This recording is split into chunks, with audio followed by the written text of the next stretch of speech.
If you have already worked on a Scrum project, you know that Scrum works in cyclical iterations, where team members work on tasks that are documented in a project backlog.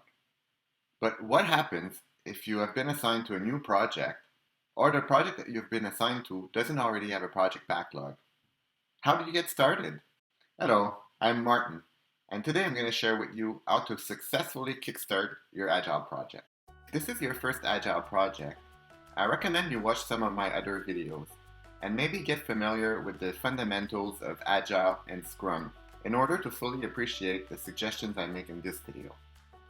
So assuming you have a good understanding of the basics of Scrum, let's get started. There are many videos out there explaining the mechanics of Scrum once your project is started. This video actually focuses on kickstarting your project, so putting in place the basic elements in order for you to start your project appropriately. One small clarification. This video is aimed at projects outside of IT, and therefore I will use the term project backlog rather than product backlog, which is typically used for IT projects. Sprint Zero is the name usually given to a short team effort that intends to put in place the prerequisites to efficiently start the Agile project. The intention is not to have everything perfectly completed before getting into Sprint 1, but rather to have as many of the required conditions to make the project a success within a defined timeline. Prerequisites that have not been completed will have to be executed during the next sprints, which may negatively impact the team's performance. So what is a Sprint Zero? It's a short period of time, usually less than 2 weeks, during which the project team is assembled, the prerequisites for the Agile project are put into place, and an initial project backlog is created. Sprint Zero is designed to set the project and the people involved on a path to success. It allows the team to get an idea of the work ahead of them and have an opportunity to collaborate in the preparation of the project. In addition, Sprint Zero also allows people who haven't had the chance to work together to do so and get familiar with each other so they can then self-organize in order to perform better in the long run. The goal of Sprint Zero is to be as prepared as possible to hit the ground running for Sprint 1, which means identifying and getting the necessary items so that the team can start sprinting at the end of Sprint Zero. Is the team set up to succeed? Does it have a project vision that describes the expected outcomes for the project? Clear timelines and budget that the team members are aware of? A dedicated project team with competent and motivated team members who can focus on the project?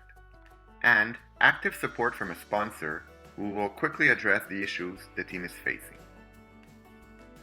In addition, the team needs to be staffed and trained with a competent and accountable product owner, an experienced Scrum Master, and dedicated, motivated, and trained team members.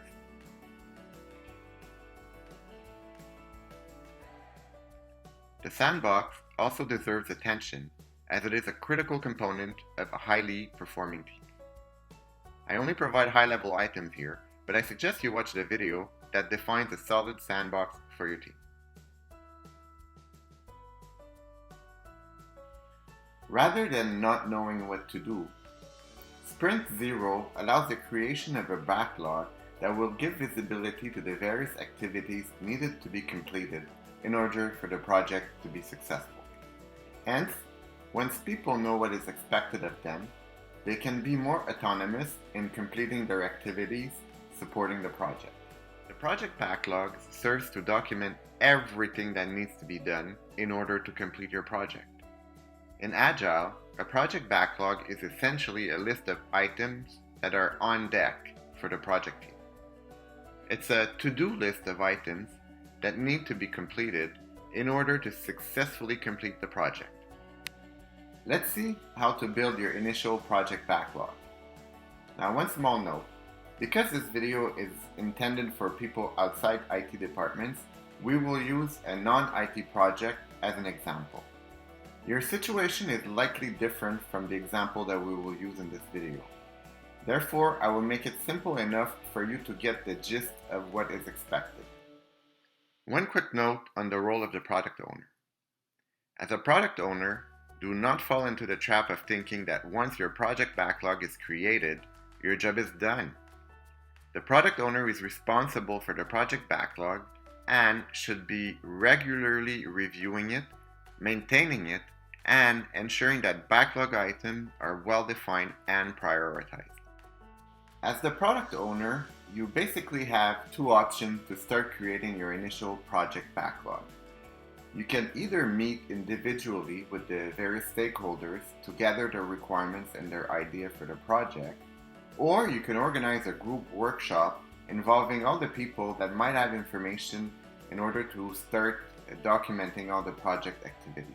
Now, I certainly have a preference for the second option, meaning gathering the group, the team together to create the initial project backlog, but your circumstances might be different.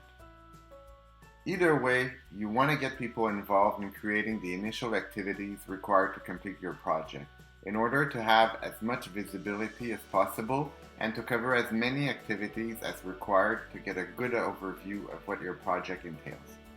Typically, in traditional approaches, the team would spend weeks or months brainstorming, analyzing, documenting, and evaluating the work needed to be done before even starting the project.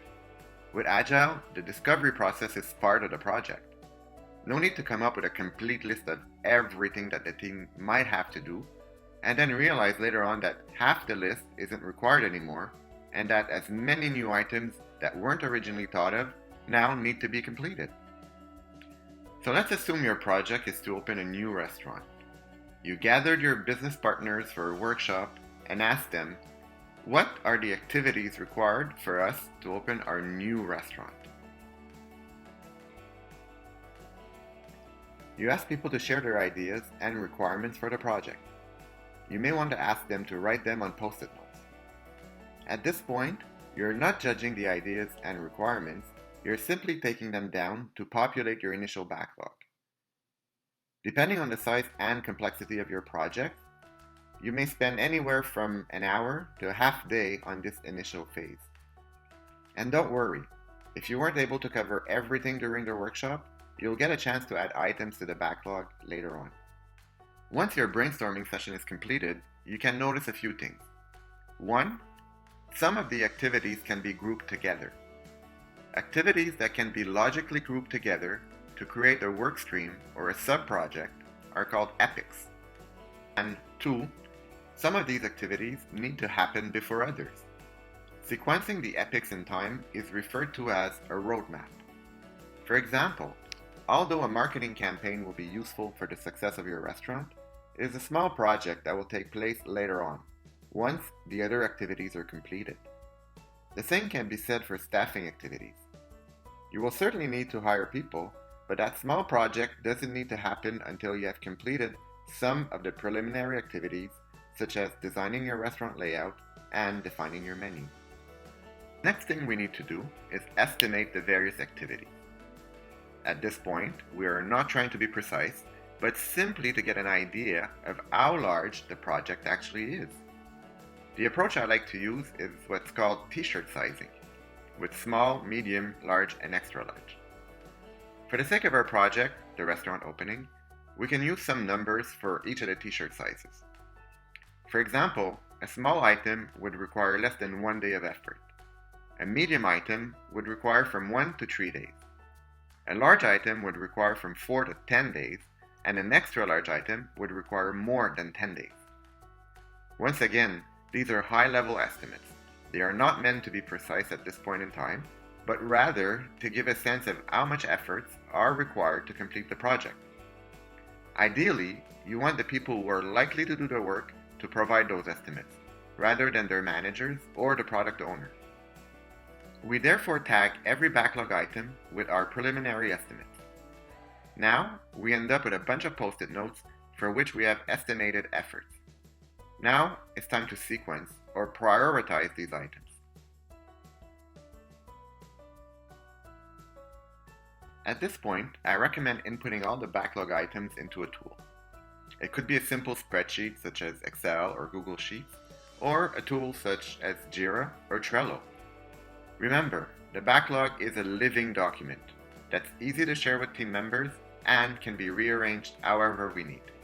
Once the backlog has been created, you are now ready to start your first sprint. But what happens if you need to add items, remove items, or change a sequence? Your backlog is a living document. You can therefore add items.